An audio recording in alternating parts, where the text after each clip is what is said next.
യോ guys welcome back to my channel. അങ്ങനെ Malayali from India or Mallu from എന്തരുടെ ഭാരതം. നിവിൻ പോളി, ധ്യാൻ ശ്രീനിവാസൻ, അനശ്വര രാജൻ, മഞ്ജു പിള്ള, പിന്നെ അവിടെ അത്രയൊക്കെ തന്നെ എടുത്തു പറയാം. പിന്നെ സലീം കുമാർ എടുത്തു പറയാനുള്ള ഇവരൊക്കെയാണ് ഉള്ളത്. പിന്നീട് return by Sharis Muhammad, directed by Dijo Jose Antony. ഒരു ജനഗണമന എന്ന് പറഞ്ഞ സിനിമേൻ്റെ സെയിം ടീം, ഞാനിത് മുമ്പത്തെ വീഡിയോയിൽ മെൻഷൻ ചെയ്തിട്ടുണ്ടായിരുന്നു. Music by Jakes Bejoy, production Magic Frames, Listin Stephen. About the movie ഒറ്റ വാക്കിൽ പറയുകയാണെങ്കിൽ കൊടുത്തതും കിട്ടിയതൊക്കെ വെച്ച് നോക്കുമ്പോൾ കമ്പനിക്ക് നഷ്ടമായിരുന്നു എന്ന് വേണം എനിക്ക് പറയാൻ. പടം എനിക്ക് അത്രയ്ക്ക് കലങ്ങിയില്ല, അത്ര പിടിച്ചില്ലെന്ന് തന്നെ പറയേണ്ടി വരും. പ്രത്യേകിച്ച് ജനഗണമന എന്ന് പറഞ്ഞ പുള്ളീൻ്റെ ഒരു ഗംഭീര പ്രീവിയസ് വർക്ക് ഇങ്ങനെ എടുത്ത് നിൽക്കുമ്പോൾ എൻ്റെ മൈൻഡിൽ ആ ഒരു സാധനം നിൽക്കുമ്പോൾ, പക്ഷേ തിയേറ്ററിൽ കയറുന്നതിന് മുമ്പ് അതൊക്കെ എടുത്ത് വെളയെ കളഞ്ഞിട്ടാണ് ഞാൻ കയറിയത്. നമ്മൾ എന്തൊക്കെ ചിന്തിച്ചതോ എന്തൊക്കെ പറഞ്ഞതോ അതെല്ലാം അങ്ങ് ഒഴിച്ച് വിട്ടിട്ടാണ് ഞാൻ തിയേറ്ററിൽ കയറിയത്. ഒരു ഫ്രീ മൈൻഡായിട്ട് എന്താണ് അവർ തരുന്നത്, എന്താണ് അത് നമുക്ക് ഉൾക്കൊള്ളാന്നുള്ള രീതിയിലാണ് ഞാൻ കയറിയത്. ഓക്കെ, അപ്പോൾ this is gonna B A spoiler review. അത് ഇപ്പോഴേ ഞാൻ പറയുന്നുണ്ട്, എന്നാലും കുറച്ച് കാര്യങ്ങളൊക്കെ പറഞ്ഞതിന് ശേഷം സ്പോയിലർ കണ്ടന്റിലേക്ക് വരാമെന്നാണ് ഞാൻ പറയുന്നത്. അപ്പോൾ പടത്തിൻ്റെ ഒരു പോസിറ്റീവ് ഘടകങ്ങൾ എന്നൊക്കെ പറയാനാണെങ്കിൽ സലീമേട്ടൻ പുള്ളിയുടെ ക്യാരക്ടർ ചെയ്ത കുറച്ച് സാധനങ്ങളൊക്കെ ഉണ്ട്, കൊള്ളാം. നിവിൻ പോളി അത്യാവശ്യം നല്ല രീതിയിൽ പുള്ളിയും ചെയ്തിട്ടുണ്ട് എന്ന് പറയാം. അനശ്വര രാജൻ പുള്ളിക്കാരിൻ്റെ ലുക്സ് കുറച്ചേ ഉള്ളൂ, എന്നാലും കാണാൻ അടിപൊളിയായിരുന്നു. ആ ഒരു പുള്ളിക്കാരിൻ്റെ ആ ഒരു സാധനങ്ങളില്ല, ആ ഒരു എന്താ പുള്ളിക്കാരിൻ്റെ പ്രസൻറ്റേഷൻ, ആ ഒരു കോമഡീൻ്റെ ആ ഒരു രീതി എല്ലാം കൊണ്ടും പുള്ളിക്കാരി നല്ലായിരുന്നു. Music was okay, Jakes Bijoy നന്നായി തന്നെ പുള്ളിക്കാരനും ചെയ്തു പോയിട്ടുണ്ട്. പിന്നെന്താ പറയുക, ക്യാമറ വർക്കൊക്കെ പിന്നെ സാധാരണ ഡീസൻറ്റ് സാധനങ്ങൾ തന്നെ, എക്സ്ട്രീം ലെവലിലേക്ക് പോകാൻ മാത്രമായിട്ട് ഒന്നുമില്ല. പിന്നെ ഒരു എലീനെ CGI ചെയ്ത് വെച്ചിട്ടുണ്ട്, അതും കുഴപ്പമില്ല, ഓക്കെ. ഇത്രയൊക്കെ തന്നെ പോസിറ്റീവ്സിലായിട്ട് എനിക്ക് പറയാനുള്ളൂ. നെഗറ്റീവ്സ് ഒരു നേരെ തന്നെ ഉണ്ട്. ഒന്നാമത്തെ കാര്യം സ്ക്രിപ്റ്റ്. അത് പറയുമ്പോൾ okay, this gonna B A spoiler review. മൊത്തത്തിൽ ഞാൻ എല്ലാം കൂടി ആക്കി പറയാം. പടത്തിൻ്റെ കഥ, പശ്ചാത്തലം എല്ലാം നമ്മൾ മറ്റേ പ്രൊമോ ടീസറും പിന്നെ ഇന്നാൾ വന്ന ടീസർ ഇതൊക്കെ കണ്ടത് വെച്ച് നമുക്ക് കാര്യങ്ങളൊക്കെ പറ്റില്ല. ആദ്യത്തിൽ നമുക്ക് പറ്റില്ല, ഒരു മടിയനായ ഒരുത്തൻ, മുടിയനായ പുത്രൻ, പണിക്കൊന്നും പോവില്ല, രാഷ്ട്രീയവും പറഞ്ഞ് ക്രിക്കറ്റും കളിഞ്ഞ് നടക്കുന്ന ഒരു മുടിയനായ പുത്രൻ, അവൻ്റെ ഒരു ഭൂലോക തോൽവിയായ ഒരു കൂട്ടുകാരൻ, ഇതൊക്കെ തന്നെയാണ്. അവിടെയൊക്കെ ഓക്കെ ആയിരുന്നോന്ന് ചോദിക്കുകയാണെങ്കിൽ ആണെന്നും പറയാം. എന്നാൽ ചിലയിടത്തേക്ക് വരുമ്പോൾ ഭയങ്കര ബോറാക്കി കളഞ്ഞുകൊണ്ട് ധ്യാൻ്റെ ക്യാരക്ടർ അട്ടർ മിസ്കാസ്റ്റ് ആയിട്ടാണ് എനിക്ക് തോന്നിയത്, ധ്യാൻ്റെ. പിന്നെ അനശ്വര അതിനെ ഒന്നും ചെയ്യില്ല. മറ്റേ മേരെ പ്യാരി കൃഷ്ണ എന്ന് പറഞ്ഞ പാട്ടൊക്കെ കേട്ടപ്പോൾ ഞാൻ വിചാരിച്ച് ത്രൂ ഔട്ട് പുള്ളിക്കാരി പടത്തിലുണ്ടാവും, പുള്ളിക്കാരിക്ക് നല്ലൊരു റോൾ കൊടുത്ത് ഉണ്ടാവും എന്ന് ഞാൻ വിചാരിച്ചത്. പക്ഷെ ഒന്നുമില്ല, ചുമ്മാ എന്താ പറയാ, സൂട്ട് കേസ്, ബീസ്റ്റിലെ മറ്റേ സൂട്ട് കേസ് ഇല്ലടേ, ഷൈൻ ടോം ചാക്കോ. അത് പോസിറ്റീവ് ഘടകങ്ങൾ അവിടെ ഞാൻ പറയാത്തത് സ്പോയിലർ കണ്ടന്റ് ആയതുകൊണ്ടാണ്. ഷൈൻ ടോം ചാക്കോ പടത്തിലുണ്ട്, ചെറിയൊരു റോളുണ്ട്, പക്ഷെ പുള്ളി വന്നങ്ങ് അടിച്ച് കലക്കി തൂഫാനാക്കി. കുറച്ചേ ഉള്ളൂ പുള്ളി വന്ന്, അത് എന്താ ആക്ച്വൽ സീൻ എന്ന് ഞാൻ പറഞ്ഞില്ല, പക്ഷെ പുള്ളി പടത്തിലുണ്ട്, പുള്ളി അടിപൊളിയായിട്ട് ആ ഒരു സാധനം ചെയ്തു. പിന്നെ മുത്തപ്പൻ എന്ന് പറഞ്ഞ ടീച്ചർ ഉണ്ടവർക്കായി ഒരു തെയ്യത്തിന്റെ ഒരു രൂപമുണ്ട്, മുത്തപ്പൻ എന്ന് പറഞ്ഞൊരു, അത് ആരാ ചെയ്തത് എനിക്ക് അറിഞ്ഞൂടാ, റിവീൽ ഇല്ലെന്നാണ് തോന്നുന്നത്. പക്ഷെ ആ മച്ചാൻ, ആ പുള്ളീന്റെ ആ ഒരു എന്താ പറയാ ആക്ടിങ്ങും പുള്ളിക്ക് ആ കൊടുത്ത ഒരു സ്പെസിഫിക് റോളും അടിപൊളിയായിട്ട് തന്നെ ഉണ്ടായിരുന്നു. ഒരു സീനൊക്കെ ഉണ്ട്, ഒരു മുസ്ലിം ലേഡീന്റെ തട്ടൊക്കെ ഇട്ട് ലേഡീൻ്റെ തലയിൽ കൈയൊക്കെ വെച്ച് ഒരു കാര്യമൊക്കെ പറയുന്നുണ്ട്. അതൊക്കെ നല്ലൊരു സാധനം തന്നെയായിരുന്നു. പിന്നെ സെക്കൻഡ് ഹാഫിലേക്കൊക്കെ വരുമ്പോഴത്തേക്കും ഓക്കെ, സെക്കൻഡ് ഹാഫിലേക്ക് എത്തുന്ന ഒരു സാധനം ഞാൻ പറയാം. പാർട്ടിക്കാർ ഇന്ന പാർട്ടീനെ അവർ മറ്റേ എന്താ മോക്കിംഗ് രീതിയിൽ കളിയാക്കുന്നുണ്ട്. ഏതാണെന്ന് ഞാൻ ഒന്നും പറയുന്നില്ല. ഏതാ പാർട്ടി എന്നാ ഒന്നും ഞാൻ പറയാനുള്ള, ഇന്ന പാർട്ടിക്കുള്ള രീതിയിലൊക്കെ മോക്കിങ് രീതിയിൽ അവര് കുറച്ച് എന്താ പറയാ ആപ്പ് വെച്ച് കൊടുക്കുന്നുണ്ട്. പക്ഷെ അതൊന്നും അത്ര വലിയൊരു സർക്കാസ്റ്റിക് രീതിയിലേക്ക് എത്തിയിട്ടില്ലെന്ന് തന്നെ പറയേണ്ടി വരും. അപ്പോൾ നാട്ടിലൊരു പ്രശ്നം ഉണ്ടാകുന്നു. പ്രശ്നം ഡിസ്ക്രൈബ് ചെയ്യണോ? ക്രിക്കറ്റ് ഇന്ത്യ വേഴ്സസ് പാകിസ്ഥാൻ കളി നടക്കുക. അപ്പൊ പാകിസ്ഥാൻ ജയിച്ച് ഇന്ത്യ തോറ്റ്. ഇതൊന്നും അറിയാത്ത രണ്ട് അക്രാണി പിള്ളേരുണ്ട്. എന്തൊരു പറയാ, മുസ്ലിംസ് ആയ രണ്ട് പിള്ളേരുണ്ട്, ഇസ്ലാമിക് മതത്തിൽപ്പെട്ട രണ്ട് പിള്ളേര്. അവര് അതൊന്നും അറിയുന്നില്ല, കളിയടക്കള നിങ്ങൾ എന്തെങ്കിലും കാണിക്കുന്നു പറഞ്ഞിട്ട് അവര് മാറി നിന്ന് പടക്കം പൊട്ടിക്കുന്നു. ക്ലബിലിരുന്ന് കളി കാണുന്നവർ കളി കണ്ടു കഴിഞ്ഞ് ഇറങ്ങുമ്പോഴത്തേക്കും ലവൻ പടക്കം പൊട്ടിക്കണം, പാകിസ്ഥാൻ ജയിച്ചു പടക്കം പൊട്ടിക്കണം, ഇതും പറഞ്ഞൊരു സീനം കുറയും.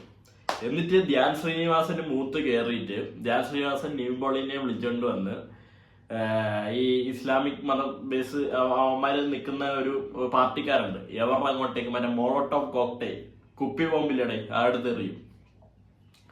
അവിടെ ഒരു 5-6 പേര് തട്ടിപ്പോകുന്നു, അത് ഹോസ്പിറ്റലൈസ് ആവുന്നു, എന്തൊക്കെയോ പറയും. യവന്മാരെ നാട്ടുകാർ മൊത്തം അടിച്ചിട്ട് ഓട്ടിക്കും, യവന്മാര് ഒളിവി പോവും, ധ്യാനിനെ പിടിച്ച് വെട്ടും. ന്യൂബോളിനെ എന്നിട്ട് നാട് കടത്തും.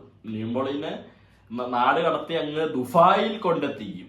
ദുബായി എവിടെയാണോ ദുബായി ആയിരിക്കും, അവിടെ കൊണ്ട് എത്തിക്കും. പിന്നീടാണ് പാടത്തിന്റെ ഒരു അത്രയും നേരം കുഴപ്പമില്ല, ഒരു കല്ലുകടിയൊക്കെ ഉണ്ടെങ്കിൽ നമുക്ക് ഇങ്ങനെ ഇരിക്കാന്ന് പറയാം. അത് കഴിഞ്ഞിട്ട് കംപ്ലീറ്റ്ലി ഒരു മീഡിയം ലെവലിൽ നിന്നൊരു സാധനം നേരെ അടിയിലോട്ടാണ് പോയത്. എനിക്ക് തോന്നിയ കാര്യമാണ്. It's only my personal opinion. എന്നിട്ട് പിന്നെ തോന്നിക്കുന്ന കാര്യങ്ങളാണ് പല പടങ്ങളുടെ റിസംബ്ലൻസ്. ആടുജീവിതം എന്റെ ദൈവം, ആടുജീവിതത്തിന്റെ വലിയ റിസംബ്ലൻസ് എന്ന് വെച്ചാൽ ഹാപ്പിയർ വെർഷൻ ഓഫ് ആടുജീവിതം ഈ പടത്തിൽ കാണിക്കുന്നുണ്ട്. ലിറ്ററലി അവരുടെ ആ ഒരു സെറ്റ് വരെ, ലൊക്കേഷനിൽ സെറ്റ് വരെ സെയിം ആണെന്ന് തോന്നിപ്പോയി എനിക്ക് കണ്ടപ്പോ. പിന്നെ ഞാൻ പ്രകാശൻ, ബജ്റംഗി ഭായിജാൻ, പിന്നെ വേറെ ഏതാ ഹോം, ഈ ഇങ്ങനത്തെ പടങ്ങളുടെ ഒക്കെ റെസംബ്ലൻസ് അവിടെ നിന്നും ഇവിടെ നിന്നൊക്കെ, റെഫറൻസ് ഇതൊക്കെ അവിടെ നിന്നും ഇവിടെ നിന്നൊക്കെ ഇങ്ങനെ വാരി കൂട്ടിയും അറ്റ്ലി മറ്റേ ജവാനി പിഴിഞ്ഞതുപോലെ ഒരു പിഴിഞ്ഞൊരു സാധനം സെക്കൻഡ് ഹാഫിൽ. എന്ത് കാര്യമായിരുന്നാണ് എനിക്ക് ഒട്ടും മറക്കായില്ലെന്ന് മാത്രമല്ല, എനിക്ക് അവിടെ ഇരുന്നിട്ട് ഒന്ന് തീർന്ന് കിട്ടിയാൽ മതി. സെക്കൻഡ് ഹാഫ് എന്ന് പറയുകയാണെങ്കിൽ ഡ്യൂറേഷൻ വൈസ് 2.5 മണിക്കൂറുള്ളൂ. പക്ഷെ എന്തോ ഒന്ന് ഒരു റബ്ബർ ബാൻഡ് ഇങ്ങനെ പിടിച്ച് വലിച്ച് നീട്ടി ഇങ്ങനെ ഇത്ര വലിച്ച കണക്കാണ് എനിക്ക് തോന്നിയത്. പിന്നെ ഈ നമ്മുടെ ഡയറക്ടർ അൽഫോൺസ് പുത്രന്റെ രീതിക്ക് ചിന്തിക്കാൻ തുടങ്ങിയെന്ന് തോന്നുന്നു. ഒരു സിംബോളിക്കലി ഒരു എലീനെ വെച്ച് ഡീംബോളിന്റെ സിറ്റുവേഷനെ ഇങ്ങനെ രൂപപ്പെടുത്താൻ നമ്മുടെ അൽഫോൺസ് പുത്രൻ മറ്റേ പൂമ്പാറ്റയും പിന്നെ എന്താ അണ്ണാരക്കണ്ണനെയൊക്കെ വെച്ച് ഒരു പണിയൊക്കെ കാണിക്കുമല്ലോ, അത് കണക്കുള്ള സാധനം പോലത്തെ ഒരു സാധനം ഫസ്റ്റ് ഹാഫിൽ കാണിക്കുന്നു. എന്ന് വെച്ചാൽ എലി വന്ന് കൂട്ടിപ്പെടുന്നു, ഡീംബോളി ഇന്ന സ്ഥലത്ത് പോയി പെടുന്നു, ഇങ്ങനെയൊക്കെ കൊണ്ട് കാണിച്ചിരിക്കുന്നു. ഒരു ക്ലൈമാക്സ് ഒക്കെ വൻ ക്രിഞ്ചെന്ന് പറഞ്ഞാൽ നമ്മൾ കണ്ടു മടുത്ത ഒരു സാധനം. എന്ന് വെച്ചാൽ സെക്കൻഡ് ഹാഫില് പുള്ളി ഒരു അറബിയല്ല, ഒരു സായിപ്പുണ്ട്, ഒരു പാകിസ്ഥാനി സായിപ്പിന്റെ കീഴിൽ പണിയെടുക്കാനായിട്ടാണ് പോകുന്നത്. ഏത് നമ്മുടെ നജീബിക്കാനൊക്കെ കണക്ക്, അത് പിന്നെ അറബിയല്ല, ഇത് ഒരു പാകിസ്ഥാനി സാഹിബിന്റെ ഒക്കെ പോകുന്നു. പുള്ളി ആദ്യം അവനെ തൊഴുത്തി കൂത്തുന്നു, അവസാനം അവര് വലിയ കമ്പനി ആവുന്നു, ക്രിക്കറ്റ് കളിക്കുന്നു. ഇതിനിടയ്ക്ക് ഒരു അട്ടർ ക്രിഞ്ചൊരു പോർഷൻ കോവിഡ്. എന്നത്തെ ഞാൻ ഏത് പട്ടം കണ്ടാലും പറയണം അന്ന് വിട്ട കാര്യമാണ്. അത് പിന്നെയും എടുത്ത് പിന്നെയും കുക്ക് ചെയ്ത് എന്ത് കാര്യത്തിലാണെന്ന് എനിക്ക് മനസ്സിലാവുന്നില്ല. കോവിഡിനെ കൊണ്ടുവന്നത് ടെക്നിക്കലി കുറെ മിസ്റ്റേക്സ് ഒക്കെ ഉണ്ട്. അത് പിന്നെ ഞാൻ കണ്ടതല്ലേ, എൻ്റെ അവിടെ സംസാരിച്ചുകൊണ്ടിരുന്നപ്പോൾ ഒരു മച്ചാൻ പറഞ്ഞാണ് അവിടെ ഒരു ക്രിക്കറ്റ് മാച്ചിന്റെ ഹൈലൈറ്റ്സ് കാണിച്ചപ്പോൾ അത് ഏതോ ഇന്നത്തെ ഈ ഇടയ്ക്ക് എന്തോ കഴിഞ്ഞ മാച്ചിന്റെ ഹൈലൈറ്റ്സ് ആണ്, അത് എൻ്റെ പണ്ടത്തെ കാലത്തേക്ക് കാണിച്ചത്. ടെക്നിക്കലി ഒരു മിസ്റ്റേക്ക് ആണെന്ന്. പക്ഷെ ഞാൻ ബാധിക്കുന്നില്ല, കാരണം ഞാൻ കണ്ട കാര്യമല്ലേ, ഞാൻ ഒരു കേട്ട കാര്യമൊന്നും നിങ്ങൾ പങ്കിട്ടുന്നേ ഉള്ളൂ. ഇങ്ങോട്ടേക്ക് വന്നപ്പോഴത്തേക്ക് ഈ കോവിഡ് വന്നത് എനിക്ക് വെറുത്തൊരു സബ്ജക്റ്റാണ്. അത് കഴിഞ്ഞ് പിന്നെ എവര് കൂട്ടാവുന്നു, ഈ പുള്ളി മരിക്കുന്നു, ഈ പുള്ളിന്റെ മോളെ കാണാൻ അവൻ പാകിസ്ഥാനിൽ പോകുന്നു, അവിടെ പോയുള്ള പ്രശ്നങ്ങൾ, എന്നിട്ട് മറ്റേ കൊച്ചിനെ പിടിച്ച് കെട്ടിക്കാൻ നോക്കുന്നു. എന്ന് വെച്ചാൽ കൊച്ചിനെ വീട്ടുകാർ പിടിച്ച് കെട്ടിക്കാൻ നോക്കുമ്പോഴത്തേക്ക് നീ പഠിക്കണം, ബാപ്പ നിന്റെ അടുത്ത് പഠിക്കണമെന്ന് പറഞ്ഞാണ് പോയത്. അങ്ങനെയൊക്കെ പറഞ്ഞ് ബുക്ക് എടുത്ത് കൊടുക്കുന്നു. അറു ഉഴപ്പനായിട്ടുള്ള നിവിൻ പോളി അവിടെ പോയി പണി ചെയ്ത് എന്തോ മാനസാന്തരമൊക്കെ പെട്ട് വലിയ മനുഷ്യനാണ്. ഏത് ഞാൻ പ്രകാശൻ ആണ് ഞാൻ പറഞ്ഞത്. പിന്നെ ബജ്രംഗി ഭായിജൻ അത് ശരിക്കും റിഫ്ലക്ട് ചെയ്തിട്ടുണ്ട്. അവസാനത്തെ ആ ഒരു കൊച്ചു പെണ്ണായിട്ടുള്ള സീനൊക്കെ നിവിനെ വെച്ച് ചെയ്യിപ്പിച്ചപ്പോൾ നമുക്ക് ഭയങ്കര ഇതായി, അങ്ങനെ തോന്നി. ആടുജീവിതത്തിന്റെ കേസ് പിന്നെ ഞാൻ പറഞ്ഞല്ലോ. മൊത്തത്തിൽ നോക്കുമ്പോൾ കമ്പനിക്ക് നഷ്ടമായിരുന്നു ഈ ഒരു സിനിമ എന്നുള്ളതാണ് സത്യം. ഇത് എന്റെ മാത്രം ഒരു അഭിപ്രായമാണ്. നിങ്ങൾക്ക് സിനിമ ഉണ്ട്, നിങ്ങൾ സിനിമ കാണാൻ തീരുമാനിച്ച ആളാണെങ്കിൽ, നിങ്ങൾ ടിക്കറ്റ് ബുക്ക് ചെയ്ത ഒരാളാണെങ്കിൽ നിങ്ങൾക്ക് സിനിമ കാണാം. നിങ്ങൾക്ക് നിങ്ങളുടേതായ ഒപ്പീനിയൻസ് ഉണ്ടാവും, നിങ്ങൾക്ക് ആ ഒരു ടേസ്റ്റ് ഉണ്ടാവും, ടേസ്റ്റസ് ഉണ്ടാവും. അപ്പം ഞാൻ അതിൽ എന്താ പറയാ പറയാൻ ആളല്ല. ആരുടെ കാണേണ്ടതൊന്നും ഞാൻ പറയുന്നില്ല. എനിക്ക് കണ്ടിട്ട് തോന്നിയ ഒരു കാര്യം ഇതാണ്, ഫസ്റ്റ് ഇംപ്രഷൻ ഗോൺ റോങ് എന്ന് വേണം തന്നെ പറയാം. അല്ലാതെ പിന്നെ എനിക്കറിയാം, ഞാൻ വിചാരിച്ച് മറ്റേ നിതിൻ മോളിനെ വെല്ലടവന്മാരായിരിക്കും ആൽപ്പറമ്പിൽ ഗോപി എന്ന്. സത്യം പറഞ്ഞാൽ ആൽപ്പറമ്പിൽ ഗോപി ആയി എന്നാണ് പറയേണ്ടത്.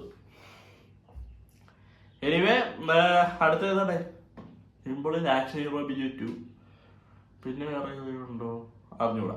ഓക്കെ, അത് കേട്ടോ, അത് വരപ്പോൾ കാണാം. അല്ലാതെ ഈ പടത്തിൽ വലിയ ഇതായിട്ടൊന്നും എനിക്ക് തോന്നിയില്ല. സത്യസന്ധമായിട്ട് പറഞ്ഞെന്ന് മാത്രമേ ഉള്ളൂ. ഇതിന്റെ പേരിൽ നിവിൻ പോളി ഫാൻസ് പൊങ്കാലിടാൻ വരരുത്. ഇന്ന് മറ്റേ കൊട്ടും കട്ടൗട്ടും തിയേറ്ററിനകത്തുള്ള പോപ്പർ ഒട്ടിക്കലും by the way Dijo Jose Antony, Sharis Muhammad തുടങ്ങിയവരെല്ലാവരും, ലിസ്റ്റിൻ സ്റ്റീഫൻ എല്ലാവരും പടം കാണാൻ വന്നിട്ടുണ്ടായിരുന്നു. എല്ലാവരെയും കണ്ടു, മനസ്സ് നിറഞ്ഞു. മലയാളി ഫ്രമിൽ ഇങ്ങനെ ഞാൻ ഒട്ടും വിചാരിച്ചില്ലടേ. പുള്ളി എന്തോ സോറി മലയാളികൾക്ക് വേണ്ടിയുള്ള ഒരു ട്രിബ്യൂട്ടാണെന്നാണ് പുള്ളി പറഞ്ഞത്.